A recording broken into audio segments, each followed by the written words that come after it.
കുറച്ച് ദിവസം മുന്നേ എന്ന് പറയാൻ പറ്റില്ല. ഈ വീഡിയോ ഞാൻ ചെയ്യുന്നതിൻ്റെ 1-2 ദിവസം മുന്നേ നമ്മളെല്ലാവരും സോഷ്യൽ മീഡിയ വഴിയും മറ്റ് മീഡിയകൾ വഴിയും നമ്മളറിഞ്ഞൊരു സംഭവമുണ്ട്. സ്വന്തം മകനെ ഒരു അമ്മ പോലീസിന് പിടിച്ചു കൊടുക്കും. ഒന്ന് ആലോചിച്ച് നോക്കൂ നിങ്ങൾ. 10 മാസം ആ പൊന്നമ്മ മകനെ വയറ്റിൽ കിടത്തി നൊന്ത് പ്രസവിച്ചതിന് ശേഷം പല പ്രതീക്ഷകളും മനസ്സിൽ വെച്ചുകൊണ്ട്, അച്ഛനായാലും അമ്മയായാലും കുടുംബത്തിൽ ഉള്ളവരായാലും മക്കളെക്കുറിച്ചുള്ള പ്രതീക്ഷകൾ വച്ചുകൊണ്ട് താലോലിച്ച് വളർത്തി അവരെ നല്ല നിലയിലാക്കണം.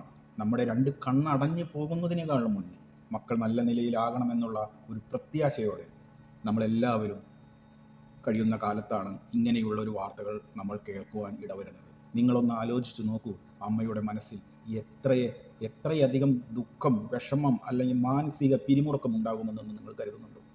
സ്വന്തം മകനെ ചെറുപ്പം മുതൽ മക്കളെ കളിക്കുവാനായിട്ടും അല്ലെങ്കിൽ മറ്റുള്ള കാര്യങ്ങൾക്കും വേണ്ടി നമ്മൾ കൂട്ടുകാരോടൊത്ത് അല്ലെങ്കിൽ പുറത്തേക്ക് വിടുമ്പോൾ നമ്മുടെ മനസ്സിലെ എന്തെങ്കിലും ഒരു കള്ളത്തരം നമ്മുടെ മനസ്സിലുണ്ടെങ്കിൽ നമ്മളങ്ങനെ വിടൂ? ഇല്ല, മക്കൾ കളിക്കട്ടെ, പുറത്തു പോയി അവർ ആനന്ദിക്കട്ടെ, പഠിക്കട്ടെ എന്ന് കരുതി നമ്മൾ അവർക്ക് സമൂഹത്തിൽ എല്ലാവരും ചെയ്യുന്ന പോലെയുള്ള കാര്യങ്ങൾ നമ്മൾ ചെയ്യുന്നു. പക്ഷേ സമൂഹം ആകെ മലിനമായിരിക്കുന്ന ഒരു അവസ്ഥയാണ് ഇന്ന് നമ്മുടെ നാട്ടിലുള്ളത്, ലോകമാകമാനമുള്ളത്. ഒരു കേരളത്തിലെ ഒരു ചെറിയ പ്രദേശം മാത്രമല്ല, ലോകത്തിൻ്റെ നാനാഭാഗങ്ങളിലും ഇങ്ങനെ തന്നെയാണ്. നമ്മൾ അറിയാതെ അല്ലെങ്കിൽ വീട്ടമ്മമാർ അറിയാതെ, അച്ഛന്മാരെ അറിയാതെ പലതും നമ്മുടെ ഈ ലോകത്ത് നടക്കുന്നുണ്ട്. നമ്മളൊന്ന് മനസ്സിലാക്കണം. നമ്മുടെ കുട്ടികൾ കളിക്കാൻ പോവുകയാണോ, അതോ കളിച്ച് അല്ലെങ്കിൽ വേറെ എന്തെങ്കിലും കാര്യത്തിന് പോവുകയാണോ എന്ന് നമ്മൾ അറിയാതിരിക്കുന്നത് നമ്മുടെ ജീവിതത്തിലെ ഏറ്റവും അപകടനീയമായ ദിവസങ്ങളാണ്. ആ അമ്മ പറയുന്നത് നിങ്ങൾ ശ്രദ്ധിച്ചു കാണും. മീഡിയയിലോ വാർത്തകളോ കണ്ടവർ ഇത് ശ്രദ്ധിച്ചു കാണും. നമ്മുടെ കൊച്ചു മക്കൾ അല്ലെങ്കിൽ 13 വയസ്സ് മുതൽ 8 വയസ്സ് മുതൽ 10 വയസ്സ് മുതൽ അവർ ലഹരി ഉപയോഗിച്ചിരുന്നു എന്നാണ് ആ അമ്മ പറയുന്നത്. നിങ്ങൾക്ക് മനസ്സിലാകാമെങ്കിൽ നിങ്ങളൊന്ന് ചിന്തിക്കൂ, നിങ്ങളുടെ മക്കൾ എന്താണ് ചെയ്യണേ എന്ന്. നമ്മളുടെ മക്കളെ നമ്മൾ നല്ല രീതിയിലാണ് കാണുന്നത്. ഇല്ല, അവർ തെറ്റ് ചെയ്യില്ല, അവർ നല്ലതാണ്, സമൂഹത്തിൽ അവരാണ് ഏറ്റവും നല്ലവർ, എൻ്റെ മക്കളാണ്, എൻ്റെ മകനാണ്, എൻ്റെ മകളാണ് സമൂഹത്തിലെ ഏറ്റവും നല്ലവർ എന്ന് കരുതി രാവിലെ മുതൽ വൈകുന്നേരം വരെ നമ്മൾ അധ്വാനിച്ച് അവർക്ക് വേണ്ടി എല്ലാ കാര്യങ്ങളും ചെയ്തു കൊടുക്കുമ്പോൾ അവർക്ക് ഇഷ്ടപ്പെട്ട വഴികളോടെ, പെൺകുട്ടിയായാലും ആൺകുട്ടികളായാലും, പെൺകുട്ടികൾ ഒരു വഴിക്ക് ആൺകുട്ടികൾ ഒരു വഴിക്ക്, പൊന്നുപോലെ വളർത്തുന്ന മക്കൾ പല വഴിക്ക്.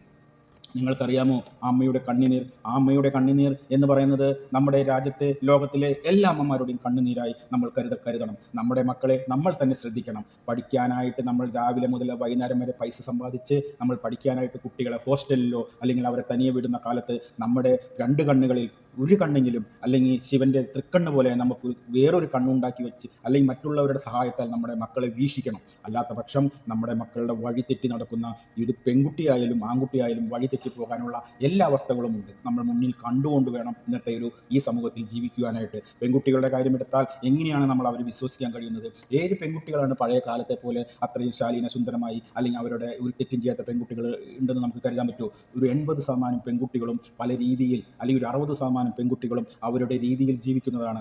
അവർ കരുതുന്നത് ഒരു നല്ല രീതിയിലുള്ള കുടുംബം വേണമെന്നോ അല്ലെങ്കിൽ മറ്റൊന്നുമില്ല. നമ്മൾ സോഷ്യൽ മീഡിയ വഴിയും മറ്റു വഴിയും ഓരോരോ പെൺകുട്ടികൾ സിഗരറ്റും കഞ്ചാവും കള്ളും കുടിച്ച് മറ്റുള്ളവരുടെ കൂടെ അഴിഞ്ഞാടി നടക്കുന്ന എത്രയോ വീടുകൾ നമ്മൾ കാണുന്നു. അതും 23, 18, 23 അല്ലെങ്കിൽ അവർ തനിയെ ജീവിക്കാൻ പോകുന്ന ഒരു കണ്ടീഷനിൽ, ഇങ്ങനെയെല്ലാം ജീവിക്കാൻ പോകുന്ന അവസരത്തിൽ ഹോസ്റ്റലിലോ അല്ലെങ്കിൽ പഠിക്കാൻ പോകുന്ന സന്ദർഭങ്ങളിലോ അവർ ചെയ്തു കൂട്ടുന്ന കലാപരിപാടികൾ നമ്മൾ പലരും പല മീഡിയ വഴികളും നമ്മൾ കാണുന്നുണ്ട്. നേരിൽ കണ്ടവരുണ്ട്, മീഡിയ വഴി കലങ്ങിക്കെടുക്കുന്ന മനസ്സിലെ സങ്കടങ്ങൾ പുറത്ത് കണ്ണുനീരായി വരാത്ത രീതിയിൽ ആ അമ്മ അവിടെ ഇരുന്ന് പറഞ്ഞ വാക്കുകൾ നമ്മൾ ശ്രദ്ധിച്ചു കാണും, ഇല്ലേ? നമ്മുടെ മക്കളെ നമ്മൾക്ക് പഠിക്കാൻ കഴിഞ്ഞില്ല, അവരെന്താണ് ചെയ്യുന്നത്, അവരെന്താണ് ചെയ്തുകൊണ്ടിരിക്കുന്നത് എന്നറിയാൻ നമുക്ക് കഴിഞ്ഞില്ല. കാരണം നമ്മുടെ കൂടപ്പിറപ്പുകളോ അല്ലെങ്കിൽ നമ്മളെ സംബന്ധിക്കുന്ന നമ്മളോട് സ്നേഹമുള്ള നാട്ടുകാരോ സമൂഹമോ നമ്മളുടെ മക്കളെ വഴിതെറ്റി നടക്കുന്നത് കണ്ടു കഴിഞ്ഞാൽ നമ്മളോട് അറിയിക്കാനുള്ള ഒരു ബോധം ഒരു സമൂഹത്തിനും ഉണ്ടായില്ല, നമ്മുടെ സ്വന്തക്കാർക്കും ഉണ്ടായില്ല, ആ സ്ത്രീയുടെ ബന്ധക്കാർക്കും ഉണ്ടായില്ല. അങ്ങനെ വഴിതെറ്റിയ എത്രയോ മക്കൾ നമ്മുടെ രാജ്യത്തുണ്ടെന്ന് നിങ്ങൾക്കറിയാമോ? കാരണം സമൂഹം കരുതുന്നത് എന്താണെന്ന് അറിയോ?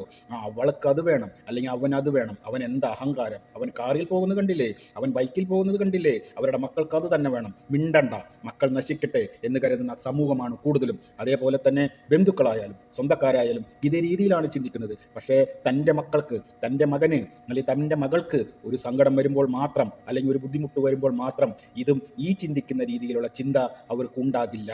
അവർ എങ്ങനെ ചിന്തിക്കും? അവർ നമ്മളുടെ ഈ പറയുന്ന, അല്ലെങ്കിൽ ആ സ്ത്രീ പറഞ്ഞ പോലെ സമൂഹം അവരെ അറിയിച്ചില്ല എന്ന് പറഞ്ഞ ആ കാഴ്ചപ്പാട് തന്നെ ഈ ചിന്തിക്കുന്നവർക്കും ഉണ്ടാകും. അതുകൊണ്ട് പ്രിയ സുഹൃത്തുക്കളെ, നമ്മുടെ നാട്ടിൽ കാണുന്ന, അല്ലെങ്കിൽ നമ്മുടെ മക്കളായാൽ അല്ലെങ്കിലും ആയാലും അവർ വഴിതെറ്റി നടക്കുകയാണെന്ന് കാണുമ്പോൾ തീർച്ചയായിട്ടും ബന്ധപ്പെട്ടവരെ നിങ്ങൾ തീർച്ചയായിട്ടും അറിയിക്കണം. കാലം മാറി മറിയുന്നതാണ്. അതുകൊണ്ട് നിങ്ങളെല്ലാവരും, നാട്ടുകാരായാലും വീട്ടുകാരായാലും മറ്റുള്ളവരുടെ കുട്ടികളായാലും സ്വന്തം കുട്ടികളായാലും വഴിതെറ്റി നടക്കുമ്പോൾ തീർച്ചയായിട്ടും നിങ്ങൾ അറിയിക്കേണ്ടവരെ അറിയിച്ചിരിക്കണം.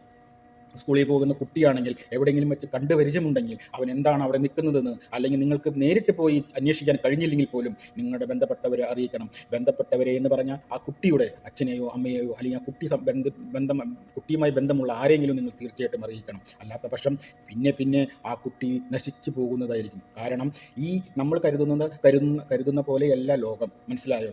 ആകെ താളം തെറ്റി പഴയ കാലത്തിൽ നിന്ന് മാറി പുതിയൊരു ലോകത്തിലേക്കായി കഴിഞ്ഞിരിക്കുന്നു. നമ്മുടെ മനസ്സിൽ കാണുന്ന ശുദ്ധമായ ശുദ്ധിയെ അവർ മുതലെടുക്കുകയാണ് കുട്ടികൾ. മനസ്സിലായോ? അതിന് കുട്ടികളെ മാത്രം കുറ്റം പറയുന്നില്ല, സമൂഹം മാറിക്കഴിഞ്ഞതുകൊണ്ടാണ്. ഇതിനുവേണ്ടി കുറേ ആളുകൾ തുനിഞ്ഞിറങ്ങിയിട്ടുണ്ട്. കാരണം അവർക്ക് അവർ ചിന്തിക്കുന്ന പോലെ അവരുടെ കയ്യിൽ പൈസ ഉണ്ടാകണം, അവർക്ക് വരുമാനം ഉണ്ടാകണം എന്ന രീതിയിൽ അവർ ഈ രീതിയിലുള്ള ദുഷിച്ച, അല്ലെങ്കിൽ കഞ്ചാവ്, അല്ലെങ്കിൽ MDMA പോലത്തെ, അല്ലെങ്കിൽ പറയാൻ നമുക്ക് അറിയാത്ത കുറേ സംഭവങ്ങൾ സമൂഹത്തിലെത്തിയിട്ടുണ്ട്. അതിന് മെയിനായിട്ട് പറയുന്നത് പറഞ്ഞാൽ തൊഴിലില്ലായ്മ എന്നാണ് ഈ ചെറുപ്പക്കാരായാലും നാട്ടുകാരായാലും പറയുന്നത്. ആര് പറഞ്ഞു നമ്മുടെ നാട്ടിൽ തൊഴിലില്ല എന്ന്? തൊഴിലിന് വേണ്ടി നമ്മൾ ഇറങ്ങിത്തിരിക്കണം. അവർക്ക് അധ്വാനിക്കാതെ, വിയർപ്പ് ശരീരത്തിൽ പൊടിയാതെ കാശുണ്ടാക്കാനായിട്ട് പലരും ഇന്ന് സമൂഹത്തിൽ ഇറങ്ങിത്തിരിഞ്ഞിരിക്കുന്നു. അത് പുതിയ തലമുറകളടക്കം പഴയ തലമുറകളടക്കം ഇവർക്ക് സപ്പോർട്ടാണ്. മനസ്സിലായോ? പെട്ടെന്ന് കാശുണ്ടാക്കുക എന്നൊറ്റ തീരുമാനത്തിലൂടെ. അതൊക്കെ ഞാൻ ഇനിയും പറഞ്ഞ് നിങ്ങളെ മുഷിപ്പിക്കുന്നില്ല. നിങ്ങൾ എല്ലാവരും, അമ്മയായാലും അച്ഛനായാലും സമൂഹമായാലും, ഈ പൊന്നു മക്കൾക്ക് വേണ്ടി നിങ്ങൾ ഒരു നിമിഷമെങ്കിലും ഒന്ന് ചിന്തിക്കണം, ഒന്ന് പ്രവർത്തിക്കണം. നാളത്തെ നല്ല സമൂഹത്തെ വാർത്തെടുക്കാൻ നിങ്ങളെല്ലാവരും ഈ സമൂഹത്തോടൊപ്പം നിൽക്കണമെന്ന് ഞാൻ നിങ്ങളോട് വിനീതമായി അഭ്യർത്ഥിക്കുക. എത്രയോ നല്ല കുട്ടികൾ, നല്ല വിദ്യാഭ്യാസമുള്ളവർ, നല്ല കഴിവുള്ളവർ എല്ലാം നശിച്ചുകൊണ്ടിരിക്കുന്നു. ഒരു വീട്ടിൽ 5 മക്കളുണ്ടെങ്കിൽ അതിൽ കുറേ എണ്ണം നശിച്ചു പോയിരിക്കുന്നു. അച്ഛനമ്മയുടെയും അല്ലെങ്കിൽ ആ കുടുംബത്തിൻ്റെയും വേദനകൾ. ഇങ്ങനെയൊക്കെ ആ സ്ത്രീയുടെ വാക്കുകൾ കേട്ടിട്ട് ഞാൻ പലതും എൻ്റെ മനസ്സിൽ ഓർത്തുപോയി. എൻ്റെ ദൈവമേ, ആർക്കും ഇങ്ങനെ ഒരു ഗതി വരത്തരുത്. പെറ്റുവളർത്തിയ മക്കളെ പോലീസിൽ പിടിച്ചേൽപ്പിക്കുക എന്ന് പറഞ്ഞു കഴിഞ്ഞാൽ എന്താണ് ഈ കേൾക്കുന്നത്? എന്തൊരു കാലമാണ്! സഹികെട്ടല്ലേ ഇതിൻ്റെ ഇടയിലല്ലേ നമ്മൾ കണ്ടത് ഒരുത്തൻ അവൻ്റെ സാമ്പത്തിക പ്രശ്നങ്ങൾ വെച്ചുകൊണ്ട് അവൻ്റെ സ്വന്തക്കാരെയും അമ്മയെയും അനുജനെയും പൊന്നുപോലെ സ്നേഹിക്കുന്ന അനുജനെയും വെട്ടിക്കീറി അവൻ ആണായി നടക്കുന്നു, നെഞ്ചും വിരിച്ച്. ഇങ്ങനെയുണ്ടോ ലോകം? എന്താണ് ഈ സമൂഹത്തിൻ്റെ പോക്ക്? നിങ്ങളെല്ലാവരും ശ്രദ്ധിക്കണം. ഇങ്ങനെയൊരു സമൂഹം നമ്മൾക്ക് വേണ്ട എന്ന് നമ്മൾ സത്യപ്രതിജ്ഞ ചെയ്യണം. നമ്മൾ മുന്നിട്ടിറങ്ങണം. കാരണം ഞാൻ ഇപ്പോൾ എന്ന് പറഞ്ഞു തന്നത്, നിങ്ങൾ ചോദിക്കും നിങ്ങൾക്കെന്താ ഇറങ്ങിക്കൂടെ? ഞാനും ഇറങ്ങാൻ തയ്യാറാണ്. ഇതിനുവേണ്ടി ഞാനും ഇറങ്ങും. കാരണം സമൂഹം നശിക്കാൻ ഞാൻ സമ്മതിക്കില്ല. നമ്മുടെ പൊന്നുമക്കൾ വഴി തെറ്റാൻ സമ്മതിക്കില്ല. കാരണം ഇങ്ങനെയുള്ള ജീവികളെ നമ്മൾ ഈ ഭൂലോകത്ത് നിന്ന് തുടച്ചു നിൽക്കണം. അങ്ങനെ നിങ്ങളെ ഓരോരുത്തരും പ്രവർത്തിക്കണമെന്ന് ഇനിയൊരു അമ്മയുടെയും ഇനിയൊരു അച്ഛൻ്റെയും അല്ലെങ്കിൽ മറ്റുള്ളവരുടെയും കണ്ണുനീർ നമ്മുടെ ഈ ഭൂമിയിൽ വീഴാതിരിക്കാൻ, മക്കളെക്കുറിച്ചുള്ള കണ്ണുനീർ ഈ ഭൂമിയിൽ ഒരിക്കലും വീഴരുത്. നമ്മുടെ മക്കൾ നശിക്കരുത്. നിങ്ങളെല്ലാവരും ഒരു സഹായം അല്ലെങ്കിൽ ഈ ലോകത്തോട്, അല്ലെങ്കിൽ ഈ പുതിയ തലമുറകളോട് ചെയ്യണമെന്ന് ഞാൻ അഭ്യർത്ഥിക്കുകയാണ്. നശിച്ചു കഴിഞ്ഞിരിക്കുന്നു നമ്മുടെ സമൂഹം. നിങ്ങളറിയാതെ കാണാത്ത പലരും നശിച്ചുകൊണ്ടിരിക്കുന്നു. നമ്മൾ ഈ പത്രത്തിൽ കൂടി സോഷ്യൽ മീഡിയ കൂടി അറിയുന്നതല്ലാതെ ഈ ലോകത്ത് പലതും നടക്കുന്നുണ്ട്. മനസ്സിലായോ? അതുകൊണ്ട് എല്ലാവരും സഹകരിക്കണം. എൻ്റെ ഒരു അഭ്യർത്ഥനയാണ്. ഇനി ഒരു അമ്മയുടെയും കണ്ണുനീര് ഇവിടെ വീഴാൻ പാടില്ല. നിങ്ങളൊന്ന് ആലോചിച്ച് നോക്കൂ. ആ അമ്മ കരയുന്നു, അല്ലെങ്കിൽ അമ്മയുടെ വിഷമം നിങ്ങളൊന്ന് കാണുന്നില്ലേ? നിങ്ങൾ ഈ അമ്മയെ മാത്രമാണോ? എത്ര അമ്മമാർ, എത്ര പെങ്ങന്മാർ, എത്ര അച്ഛന്മാർ. നമ്മൾ ഈ അമ്മയെയും പെങ്ങളെയും മാത്രമല്ല, അച്ഛന്മാർക്ക് എന്താ സങ്കടമില്ലേ? പൊന്നുപോലെ വളർത്തുന്ന അച്ഛന്മാരില്ലേ ഈ ലോകത്ത് എത്ര ആങ്ങളമാരില്ലേ? അല്ലെങ്കിൽ അനിയന്മാരെ വളർത്തുന്നില്ലേ? എത്ര പെങ്ങന്മാരില്ലേ? ഇതൊക്കെ എങ്ങോട്ട്? കൂടുതൽ ഞാൻ പറയാൻ ആഗ്രഹിക്കുന്നില്ല. നിങ്ങളെല്ലാവരും ഈ ഒരു ലഹരിയോടുള്ള ഈ ഒരു സമൂഹത്തിൽ നിന്ന് ലഹരി തുടച്ചു നിൽക്കാൻ എല്ലാവരും സഹകരിക്കണമെന്ന് ഞാൻ നിങ്ങളോട് വിനീതമായി അഭ്യർത്ഥിക്കുകയാണ്.